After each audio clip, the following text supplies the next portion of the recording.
నైరుతి పశ్చిమ బంగాళాఖాతంలో ఏర్పడిన అల్పపీడనం బలపడి తీవ్ర అల్పపీడనంగా మారింది.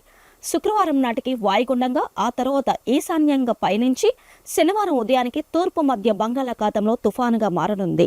అయితే మరింత బలపడి తీవ్ర తుఫానుగా మారి ఆదివారం సాయంత్రం పశ్చిమ బెంగాల్, బంగ్లాదేశ్ మధ్య తీరాన్ని దాటే అవకాశం ఉందని వాతావరణ శాఖ తెలిపింది. దీని ప్రభావంతో పశ్చిమ బెంగాల్, ఉత్తర ఒడిశాలో భారీ వర్షాలు కురుస్తాయని, తీరం దాటేటప్పుడు 100 కిలోమీటర్లకు పైగా గాలులు వీస్తాయని తెలియజేసింది. అయితే ఆంధ్రప్రదేశ్ కు ముప్పు లేనట్టని వాతావరణ నిపుణులు తెలియజేశారు. ఇదే సమయంలో తీరానికి దూరంగా తుఫాను పయనించనున్నందున ఆ దిశగా భూ ఉపరితలం మీద నుంచి వేడి గాలులు వీస్తాయన్నారు. ఇప్పటికే వాయవ్య భారతం నుంచి తీవ్ర వడగాల్పుల మధ్య ఒడిశా, ఆంధ్రప్రదేశ్ మీదుగా అల్పపీడనం దిశగా వీస్తున్నాయి. రానున్న 2-3 రోజుల్లో వడగాల్పుల తీవ్రత మరింత పెరుగుతుందని నిపుణులు అంచనా వేస్తున్నారు. నిన్నటి సుస్పష్టమైనటువంటి అల్పపీడనం ఈ రోజు ఉదయము వాయుగుండంగా బలపడింది. రానున్న 24 గంటల్లోనూ కూడాను ఇది మరింత బలపడి తీవ్ర వాయుగుండము తర్వాత తుఫానుగా కూడా మారే అవకాశం ఉంది. మధ్య బంగాళాఖాతంలో కొనసాగుతుంది.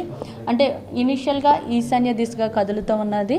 ఇప్పుడు కూడాను ఇంకా రానున్న రోజుల్లో ఇది ఈశాన్య దిశగా కదులుతూ తర్వాత బలపడుతూ తుఫానుగా మారే అవకాశం ఉంది. తుఫానుగా మారిన కొద్దిసేపు కూడా నార్త్ ఈస్ట్ డైరెక్షన్లో మూవ్ అవుతూ ఇంకా నార్దర్లీ డైరెక్షన్లో మూవ్ అవుతూ ఉత్తర బంగాళాఖాతంలో వచ్చిన తర్వాత ఇది బంగ్లాదేశ్, వెస్ట్ బెంగాల్ పరిసర ప్రాంతంలో తీరాన్ని దాటే అవకాశం ఉంది. డ్యూ కోర్స్లో ఇది సివియర్ సైక్లోన్ అంటే తీవ్ర తుఫానుగా కూడా మారే పైకి కదులుతున్న పరిస్థితి అయితే ఉంది.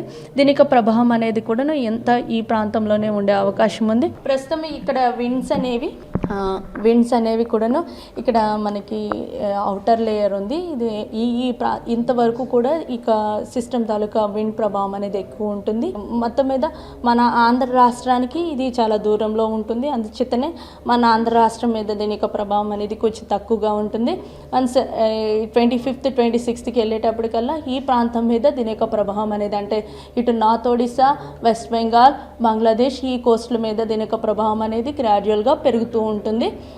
ఇక్కడ కూడా రెయిన్ ఫాల్స్ అనేవి భారీ వర్ష సూచన కూడా ఈ ప్రాంతాల్లోనే ఎక్కువ ఉంది. మన ప్రాంతంలో అయితే కనుక తేలికపాటి వర్షాలు మాత్రమే ఉంటాయి. మబ్బులు, ఎండ వస్తూ ఉంటుంది. అందువల్ల మనకి కొంచెం తక్కువ వర్షపాతం అనేది రికార్డ్ అయ్యే అవకాశం ఉంది. తేలికపాటి వర్షాలు మాత్రమే ఈ ప్రాంతంలో ఉంటాయి.